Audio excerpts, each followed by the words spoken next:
The ball, Jimenez! Goal!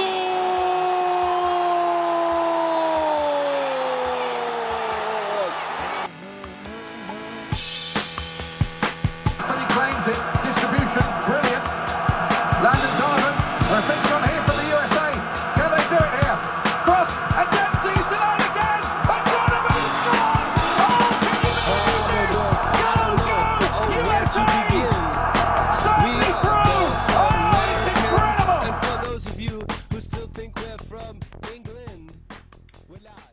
All right, friends, welcome to the International Players Anthem Soccer Podcast, the absolute best podcast about international soccer in all of Texas. With me, as always, he's doing Irish car bombs in less than 5.5 seconds. It's Mr. Stephen Whiting. You know, Ramon, if they had an Olympic event, I think that not only would I be the American champion, I would probably be at least a silver medal favorite. I mean, I think, and you got to witness this a couple weeks ago, I am pretty much the Shaun White of Irish car bomb taking in my wee little 5'5" pillowy frame. I am a sponge for the whiskey. Stephen, that's not hyperbole. I saw it with my own eyes, folks. Stephen Whiting in Austin, Texas, South by Southwest 2014. And that's actually part of the reason why it's been a couple of weeks since we've had a chance to sit down and do a show and unpack everything that's happened over the last month in the world of international soccer. Stephen came down. We were working on a video project, having a lot of fun, but having, we built in time for proper recreation, proper barbecue. And yeah, of course, some very fun and very generous Irish car bombs. Ramon Ramirez got a show, folks. Ramon Ramirez got a show. It was spectacular. Stephen, your takeaways from Austin, Texas. Always glad to get back down to Lone Star State. Lived there for the last 3 years. Should note, I'm back across the Red River right now. For those of you that don't know, Ramon introduced the best show in Texas. We're worldwide. We're the International Players Anthem. We span 2 states in the Mid-South, I guess you'd call it, the Mid-South. I usually just call Texas and Oklahoma their own regions. They're almost like sovereign nations. But yeah, always good to get down there. The barbecue is world-class, of course. And those of you that also listen to the show know about my barbecue sensibilities and expert knowledge. Got to see some music. I'm not so much of a music guy. I was a little bit of a fish out of water, Ramon. But I thought it was a good experience. Absolutely. No, you powered through like a champ. And then, of course, folks, so we had South by Southwest take up a big chunk of 10 days in the middle of March. And then the other big vice that Stephen and I have, and if you're a fan of the show, we love the NCAA men's tournament. We love March Madness. I'd say, I don't want to speak for Stephen, but I'd put it above the World Cup, and I'd put it above any other tournament in the world because it's just this wonderful, wide open spaces, insane couple weeks of just memorable moments that I literally tear up during the One Shining Moment montage every year, no exception. So that's basically what we've been doing. Stephen, how's your bracket holding up? I started well, 13-3 the first day.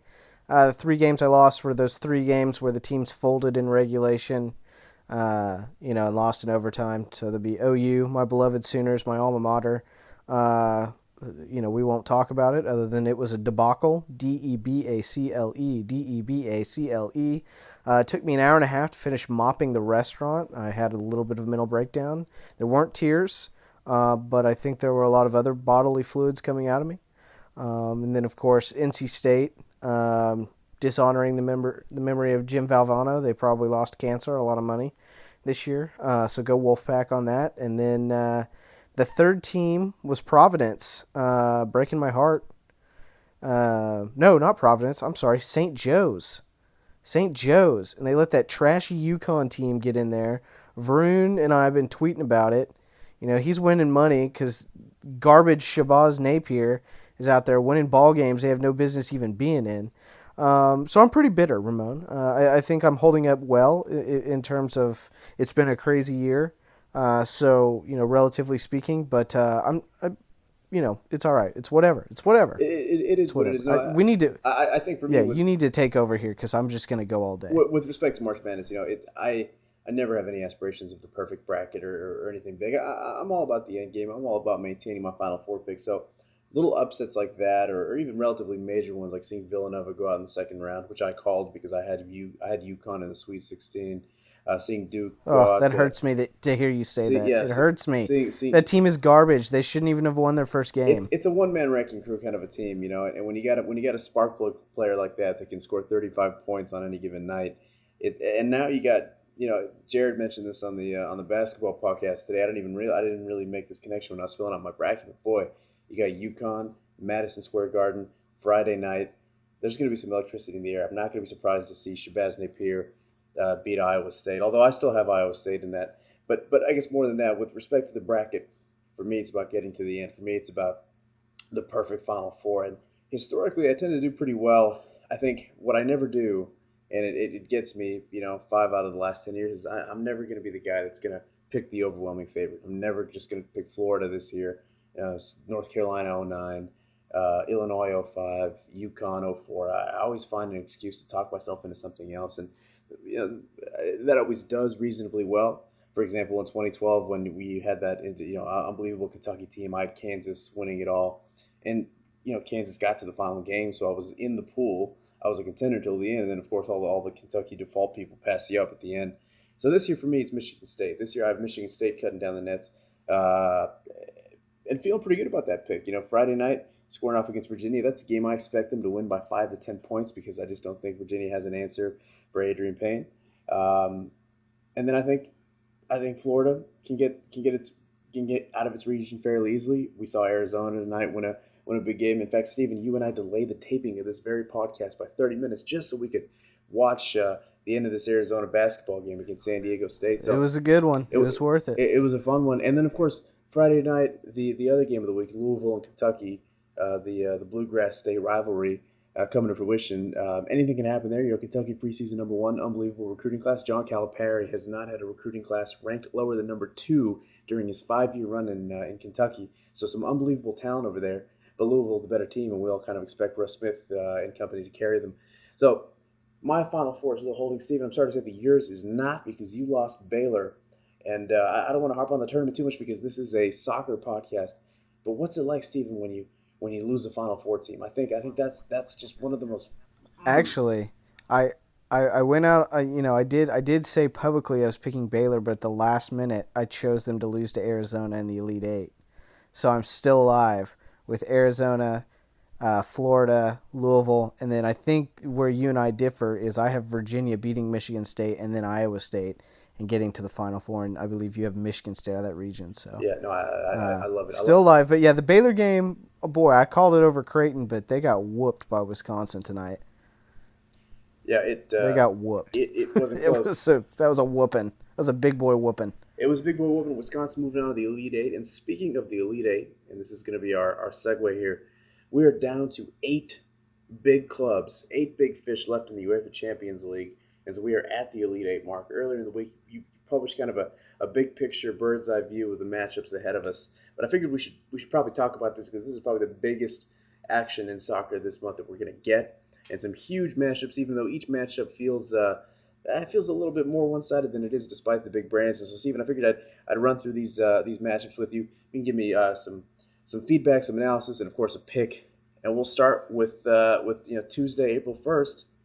We have 2 La Liga teams, Barcelona, Atletico Madrid. Stephen, what do you expecting to happen there? I'm going to go ahead and Barcelona, of course, has been the big name worldwide, really, for the last half decade, especially. I mean, and they've earned all of the acclaim that they've got. It's not quite the same team. They're banged up in the back, glaring holes in the back. They won a massive game over the weekend. You got a lot of your more enlightened sports fans on Saturday were switching back and forth between the El Clásico, the most watched sports rivalry in all of the world, Real Madrid, and Barcelona. And Barcelona won that game 4-3, thanks in large part to a red card and some suspect penalty calls. It's just not the same Barcelona team. They're going to play fast and loose. They've played 2 great games with Atletico Madrid. Have they played? Yes. Okay. They've both played, and I believe they were both draws for between Barcelona and Atletico this season. I'm going to pick Atletico. I like Atletico. I think they're up and coming. And they've been a lot of people's dark horse team to get to the Final Four. And I just think that defensively they're a little more solid. And this is where you're going to see Barcelona go crashing out. Yeah, the Stephen, I competition. wanted to ask you about that because another thing that's distracting Barcelona for the first time in a long time is chemistry issues. And actually this week, Dutch soccer legend Johan Cruyff, the total football master from the 70s, and actually we played with Barcelona between 73 and 78. So just kind of a master of world. Well, and he's actually he helped build this current. He's the one that brought Pep Guardiola along. Now the coach of Bayern Munich, the architect of the Barcelona dynasty of the late 2008 to currently. Cruyff is really the architect of all of that. The grandfather of the Barcelona dynasty, if you will. Absolutely. So anyway, so this week, the guy spoke out, speaking to chemistry issues within the team, most notably the sort of issues that Barcelona has dealt with in signing Brazilian wonder kid Neymar. And basically, it started off with some financial, arrangements that were a little murky, and actually Sandro Rosell had to resign as the team president over all the bookkeeping issues. And then now he's basically saying, hey, look, the problem with signing Neymar is that you're throwing money and actually more money than you're paying the guys that have won everything. And now you have this this millionaire player that's got an inflated salary, and we're not really sure how to work him in. Steve, what do you think is going to happen there with Neymar? I don't see them breaking up the whole Neymar Messi thing. I think for all of the issues with the bringing in a guy like that, I think really the issue is more that defensively there are much bigger holes than there once were. They can still score goals and stuff. The problem is they don't keep goals out. I think that has partly been a little bit overblown. They're still at the top of their league. They're in the final 8 of the Champions League, in the finals of the Copa del Rey against Real Madrid. I think it's been a little overblown personally. That being said, to me, the difference is at the back, and that's where I choose Atletico. Right on. Moving on. And this is a massive match of brands, but really, I don't even think there's any point in breaking down this game. Manchester United going in without Robin van Persie, taking on the Big Red Machine, Bayern Munich, also on Tuesday the 1st. How ugly is this going to be? It's going to be bad. I think the aggregate I gave my buddy the other day was I expect the aggregate across both games to be something like 8-0, 8-1 in favor of the Germans, the defending European champions. Been to 2 of the last 3 Champions League finals. It's just, this is the best team on the planet. They're coached by Pep Guardiola, who won all those titles with Barcelona. Just locked up the German league title. It's over. They've already locked it up. They cannot lose the championship game, or not the championship game, the title. And we're weeks away from, I think a solid month and a half away from the end of the German Bundesliga season. They have only allowed 13 goals this season. In fact, they've actually allowed more goals this season than last season, and it's just they're not quite as direct as they once were. Manchester United has had issues. They got beat 3-0 earlier this week by Manchester City. This is going to be a bloodbath, and we're just going to move on. Well, I want to harp on that just a little bit because Manchester United is an enormous brand, and you're right. It's been it's a team that's sort of come in and out of the top 10 of the Premier League this season. Shuffling lineups. New manager David Moyes. What exactly is so wrong with Manchester United? Their center backs are getting older. Rio Ferdinand was, once the epitome of what you wanted in your center back, and he just doesn't have it anymore. Nemanja Vidic is starting to age a little bit. There have been issues in midfield. Really the lack of somebody like a Paul Scholes, that could really control the game. Juventus has had a ton of success this year. They've got Andrea Pirlo. the Germans in Bayern Munich have Toni Kroos in the middle. Real Madrid has got Luka Modric. Barcelona's got Iniesta and Xavi. I mean, you really have to have kind of an engine. And Manchester United doesn't have it. I mean, they've got Wayne Rooney and Robin van Persie up top. Adnan Januzaj is a young guy who's played on the wing and can play up top. They've got all these pieces that can kind of circle the wagon, but they don't have, the conductor to run the train, to man the train. And that's been the big issue. And it's just been, they kind of seem to have a hole everywhere. You plug one leak and another one pops up. And then that's where they got punished. Yaya Toure, David Silva for Manchester City this week, 2 world-class midfielders. And, they were the difference. I mean, they were 3 goals better. And I think the first time they played them, they beat them like 5-1 or whatever it was, early in the year. Yeah. So, for Manchester United, it's really just been who's steering this ship. Absolutely. I guess moving on, and another matchup there, another Elite Eight matchup that feels fairly one-sided. Now, Borussia Dortmund, a team that was in the finals of this competition a year ago, but they've been bitten by the injury bug, running into probably the second best team in the world, perhaps the first, Real Madrid, and their offensive weaponry. What do you expect to happen here? I think this could be... I mean, I don't want to say Real Madrid is the obvious favorite here. They've actually shockingly lost 2 in a row. They lost to Sevilla last night. They lost to Barcelona, of course, over the weekend. And all of a sudden, the Spanish league race is wide open. But make no mistake about it, Real Madrid is even better than Bayern Munich in attack. I mean, this is your offensive juggernaut, in your NCAA tournament. This is the team that's going to put points on the board. They defend pretty well. Borussia Dortmund just, they're without their star, Robert Lewandowski, in the first leg. It's going to be a really tall mountain to climb. We're talking 15 seed versus a 2 seed type of scenario here.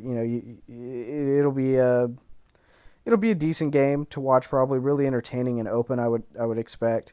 But Real Madrid's just going to be too strong, and we're really hoping, Ramon, after this round, now that we've talked about both Real Madrid and Bayern Munich, that they don't get drawn together in the semifinals and we have a chance to see them play for it all. I mean, that would be one of the most special European finals we've had in a while. I think if we can get the consensus 2 best teams in Europe to play.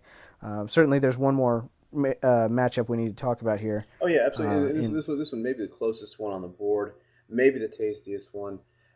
We have kind of a new money machine. Paris Saint-Germain.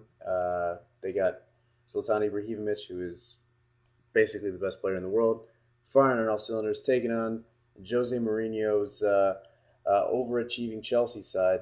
What do you expect to happen here? I think this is certainly the matchup of the round, Ramon. I mean, you just can't. I think everybody's excited to see this. Certainly, Zlatan is the headliner for Paris Saint-Germain. They also have Edinson Cavani, who those in the know with the soccer circles know is huge talent.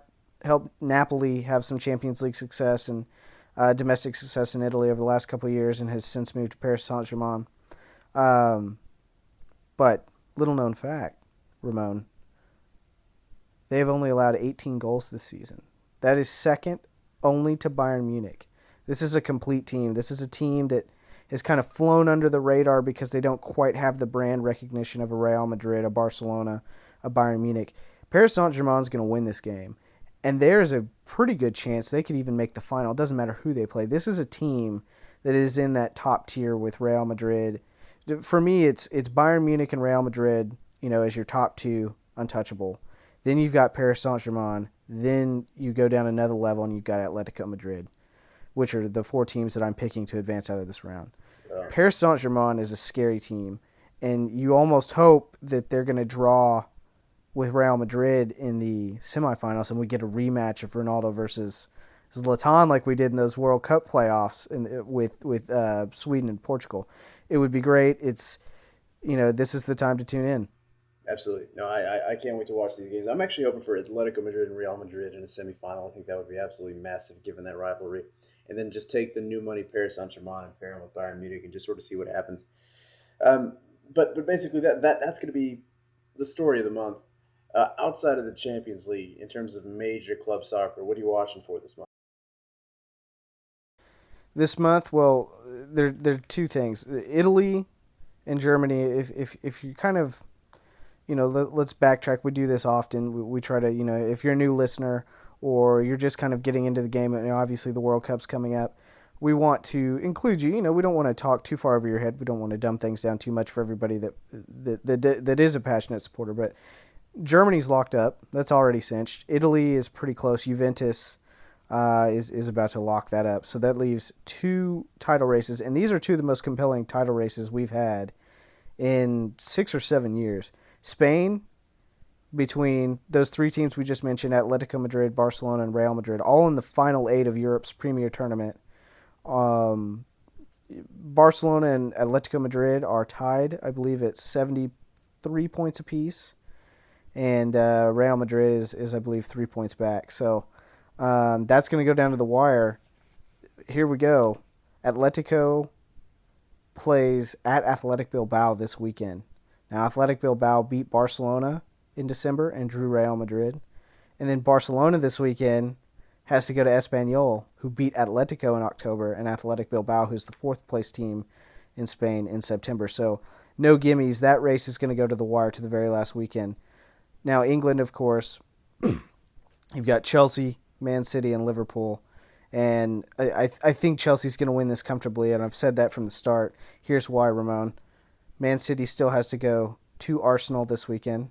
Then they have to go to Liverpool in 3 weeks, and then to Everton in the beginning of May. That's a huge ask when you still got you're still chasing Chelsea. So certainly I think Spain is going to be the league to watch. Those are the games you want to check in on. It's one of the most exciting leagues in the world.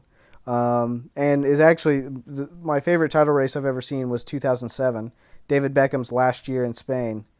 It went down to the final day. Real Madrid won by 1 point over Barcelona. Sevilla finished third, 3 points back. So look for similar scenes to 2007, Ramon, and that's really what I'm watching as we go through this month and into mid-May to close out the European schedule before we go to Brazil for the World Cup in early June. I love it. And speaking of Brazil, speaking of the World Cup, I think, Stephen, it's time for our World Cup Minute. And it's going to be kind of an extended World Cup Minute because, we're 70 days out. Stuff is popping up left and right. It's going to be an interesting couple of months as the sort of chess pieces get ready for what's going to happen in June. And we'll start it off with some fairly innocuous news, but noteworthy nonetheless because it'll be visually impressive. And that's the Dutch colors. Holland have become the latest nation to unveil their World Cup kit, and it's going to be blue. They're going to debut against Spain in this really nice, bright, vibrant blue. So they've got a really nice crest. They're celebrating 125 years of existence as a federation. So look out for Holland in blue in the World Cup, of course, traditionally in that bright orange. Unfortunately, a lot of stadiums elsewhere, a lot of stadiums in Brazil still not ready.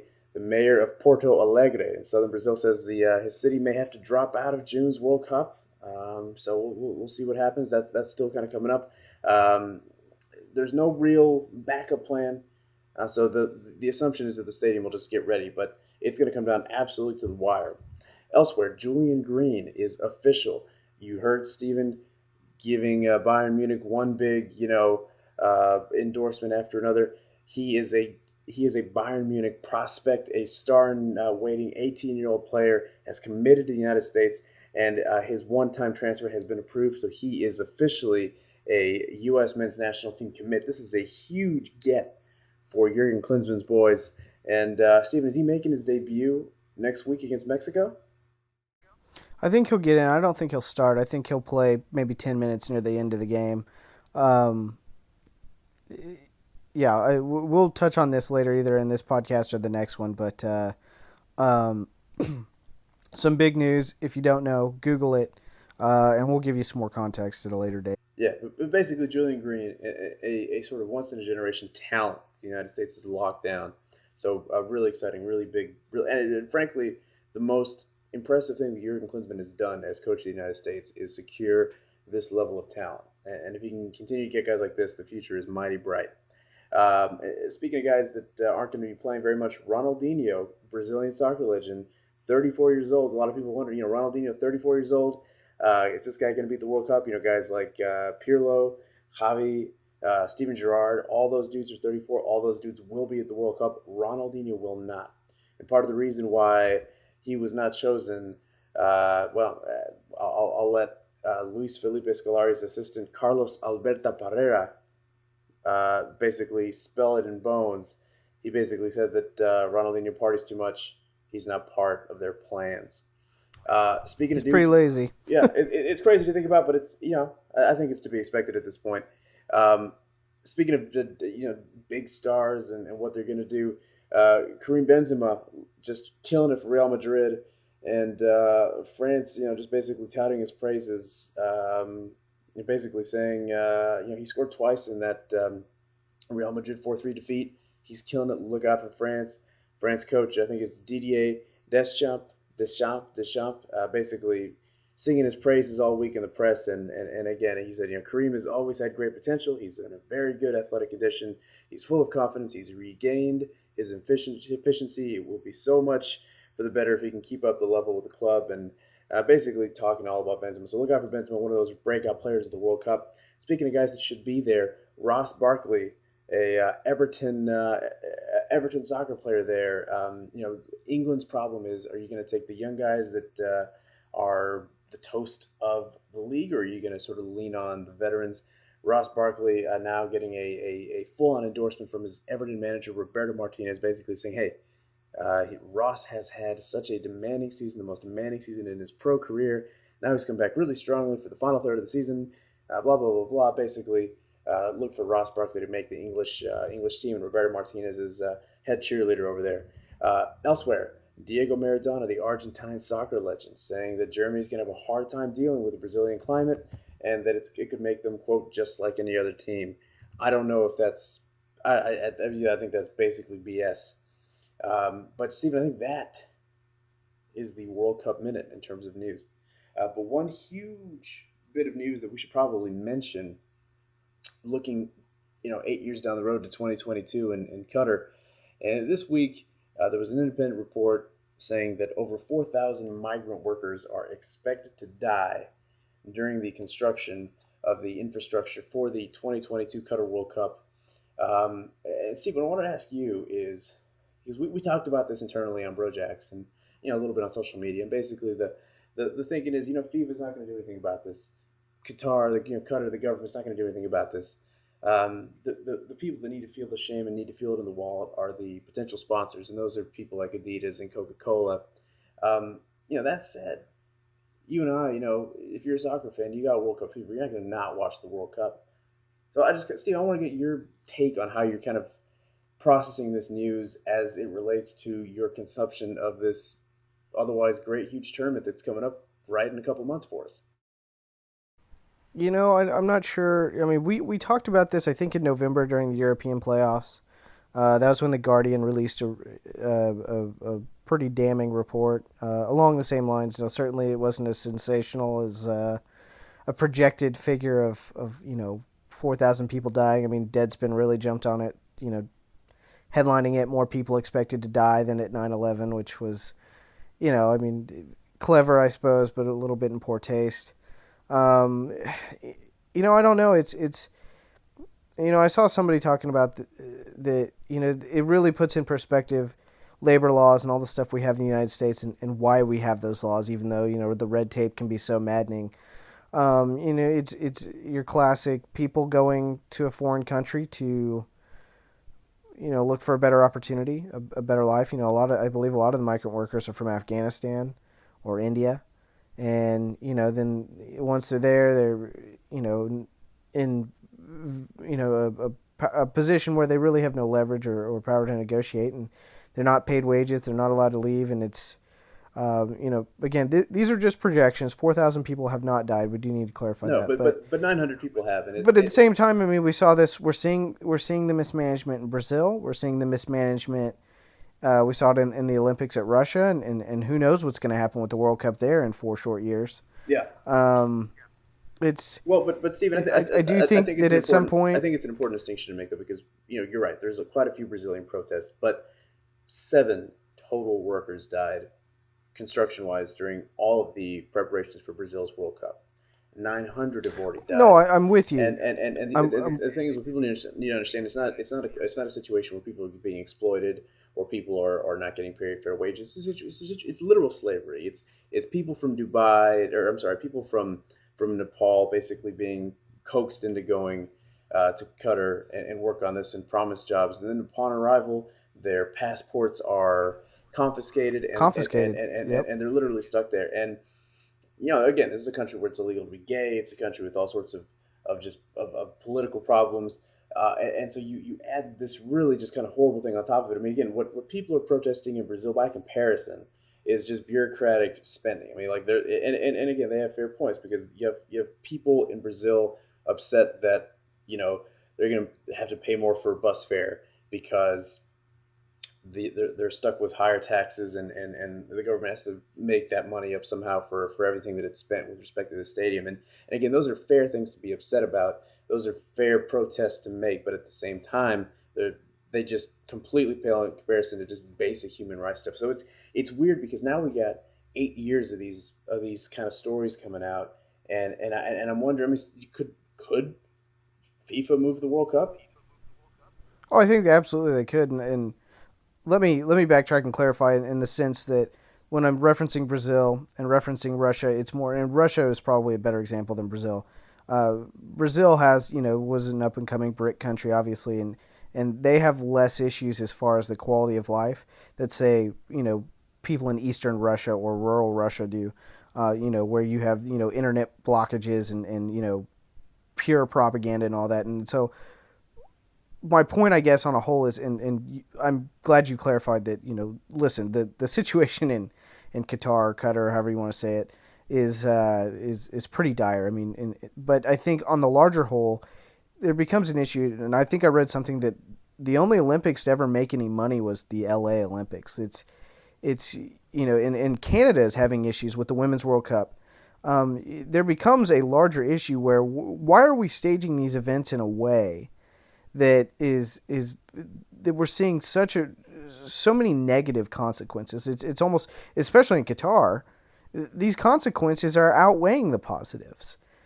So I think that we really need to go back to the drawing board on a whole. And I mean, I'm not going to talk specifically about what's going on in 2022 and that mess. I think that's more a symptom of a larger problem, and the problem is the way these events are staged and the process and all of that.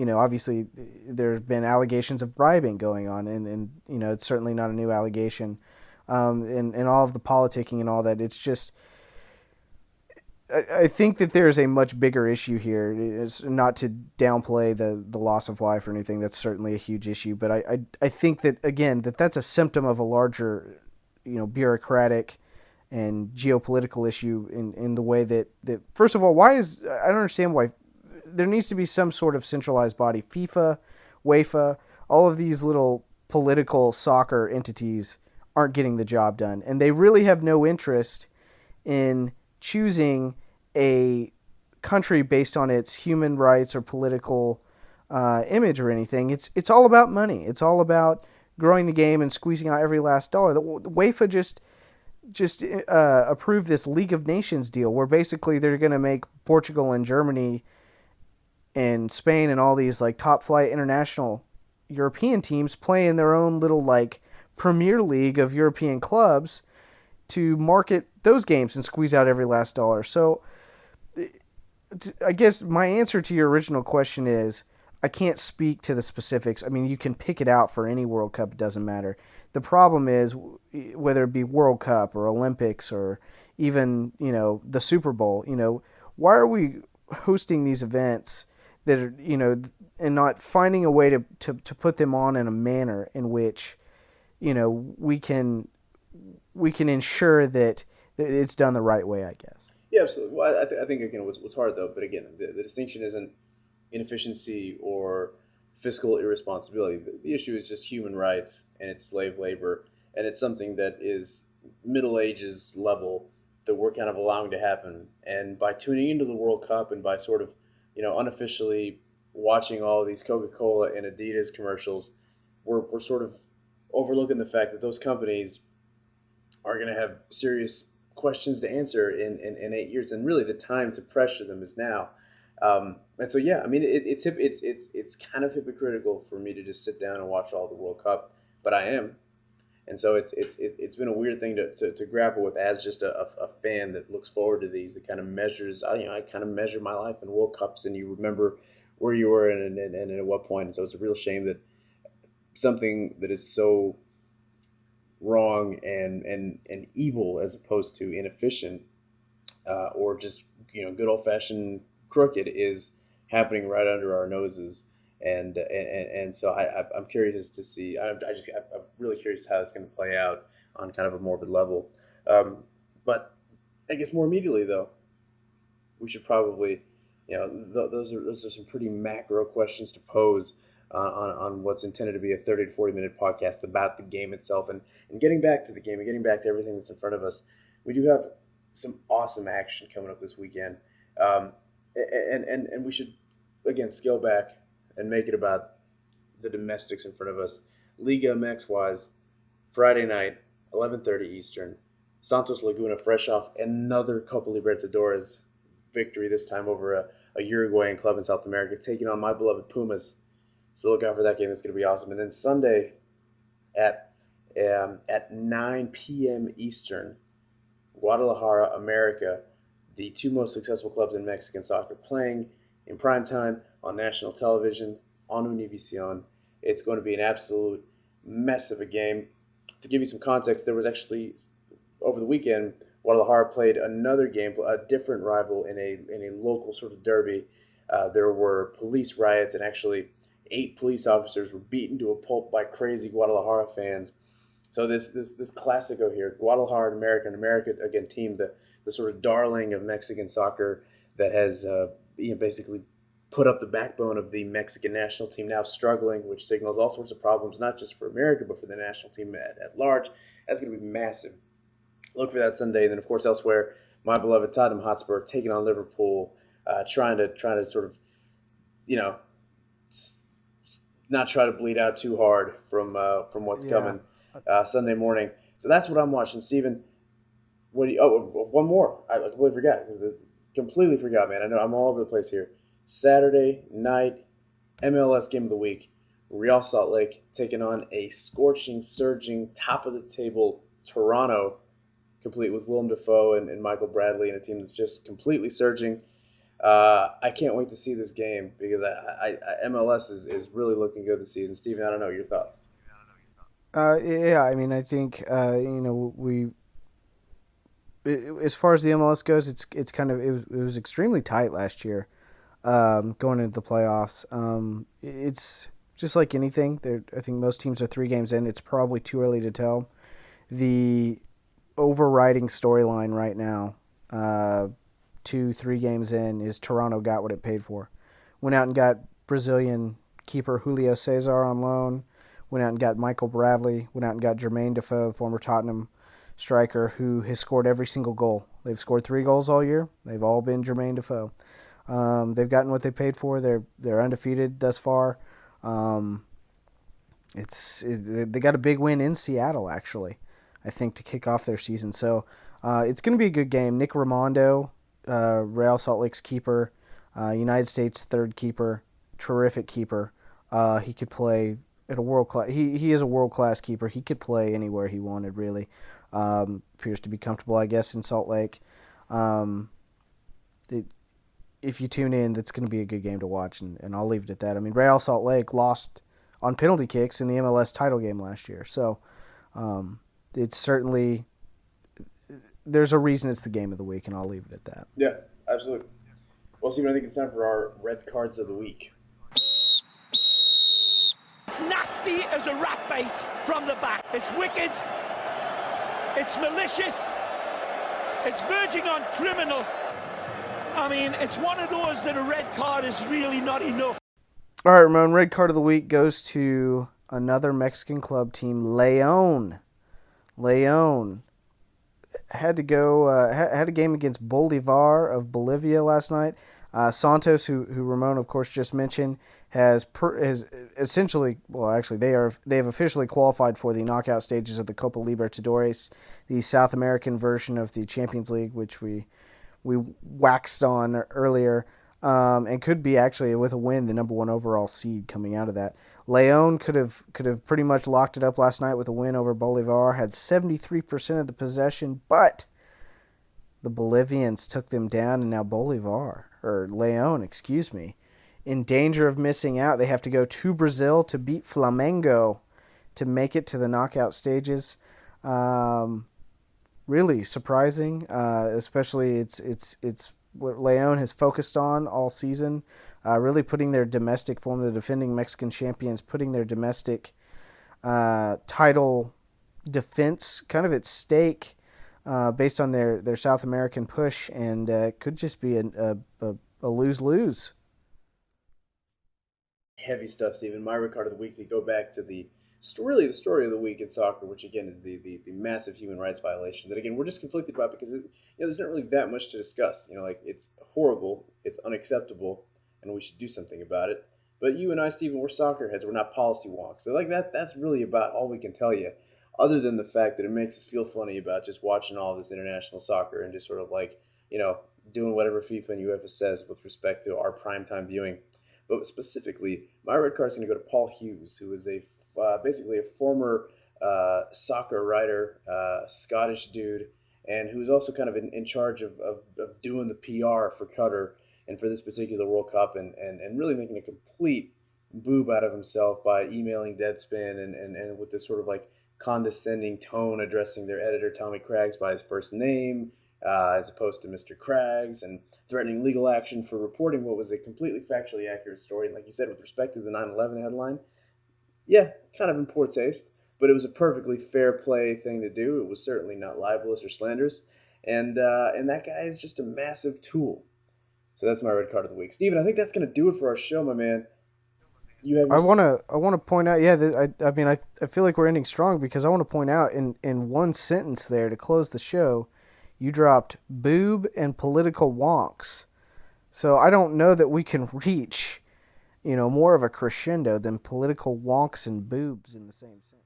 I think we killed it. I think this was maybe one of the more poetic and beautiful shows probably ever laid to wax. So Stephen, you have yourself a good weekend. Hold on a minute. I had to hit the brakes because I'm just realizing that we're not going to get a chance to really talk about this before we record next Friday's show.